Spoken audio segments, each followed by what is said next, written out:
as time and history progress, as does the belief that certain facts and occurrences are not as they seem.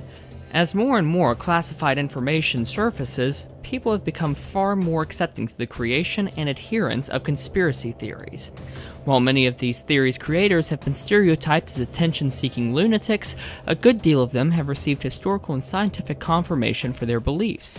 These are just a few of those beliefs, the top 10 conspiracy theories that turned out to be true. Number 10 is government-poisoned alcohol.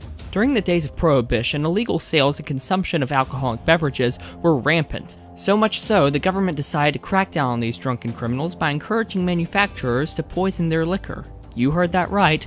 The government actually encouraged stills to poison booze in order to put an end to overconsumption. Talk about tough love. Number 9 is the Dalai Lama's U.S. finance salary. According to declassified files, in order to shake up communist China's status quo in the 1960s, the US government funded the Tibetan resistance, including a 6-figure bonus for the Dalai Lama's involvement.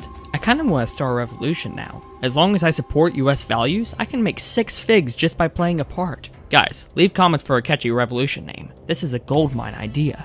Number 8 is the Gulf of Tonkin incident's illegitimacy. For those who slept through U.S. history, the Gulf of Tonkin incident was one of the leading catalysts of American involvement in the Vietnam War.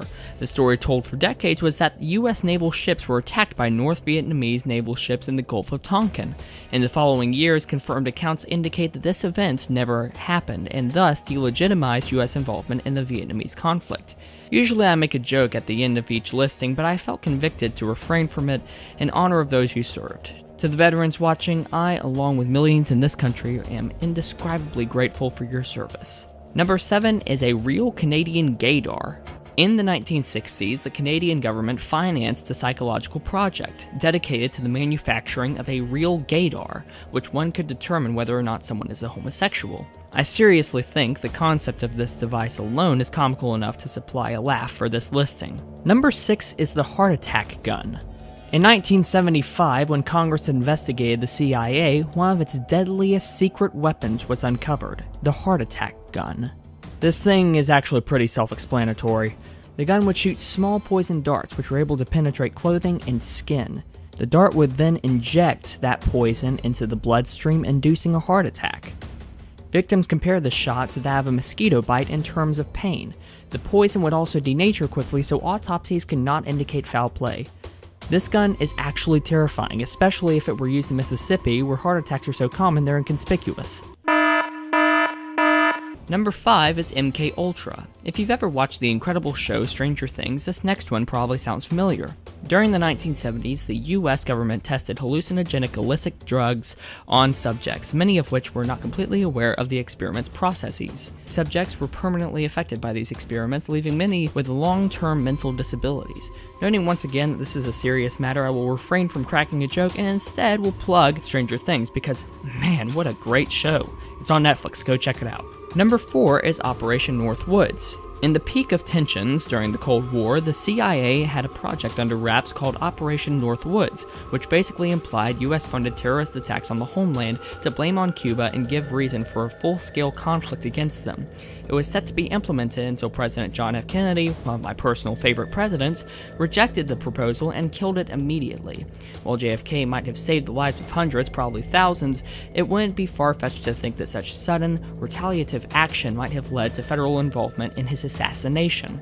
Pure, masculine beauty, along with choosing not to execute horrible, deadly operations, comes with a price. Number 3 is the Tuskegee syphilis experiment. Between the years of 1932 and 1972, the U.S. Public Health Service experimented on impoverished African Americans who had contracted the sexually transmitted disease syphilis. Health Service officials never made these undeserving individuals aware that they were suffering from the disease and refused to treat them. Instead, they simply stated that the subjects had bad blood. Within those 40 years, nearly half of those subjects died as a result of untreated congenital syphilis. Not cool, Public Health Service, not cool. Number 2 is Bohemian Grove. While no evidence of an all-powerful world government exists, there are confirmed examples of world leaders meeting in cultic groups and areas, including that of Bohemian Grove. a getaway destination for rural elites in California.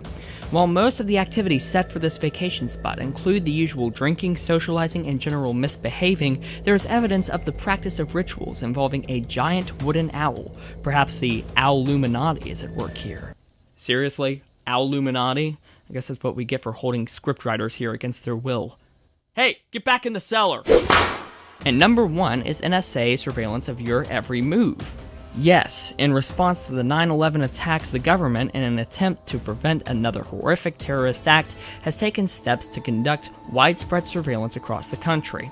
Whether it be on our devices' microphones, our social media pages, or some other information-reliant source, the NSA is watching. Always.